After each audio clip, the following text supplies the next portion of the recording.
Artėjant didžiausiams metų šventėms gruodžio 17 dieną Krikščionių partija atnešė kalėdinę nuotaiką į Panevėžio moterų pataisos namus. Su pataisos namuose kalinčiamis moterimis pabendrauti atvyko Krikščionių partijos frakcijos Seime nariai Vytautas Kurpovesas ir Donalda Meiželytė. Krikščionių partijos atstovai susitiko su kūdikius auginančiamis motinomis, bendravo su bausmę atliekančiamis paauglėmis. Į salę susirinkusioms moterims kartu su Kalėdų seneliu svečiai dovanojo dovanėles, linkėjo kitais metais Kalėdas sutikti šeimos rate, o gražius linkėjimus palydėjo Donaldos Meiželytės koncertas. Pasiimsim su savim tik duonos riekę.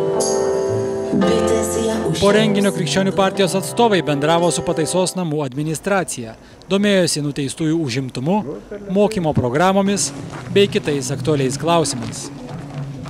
Ateinančiais metais Krikščionių partija žada aplankyti ir kitas įkalinimo įstaigas.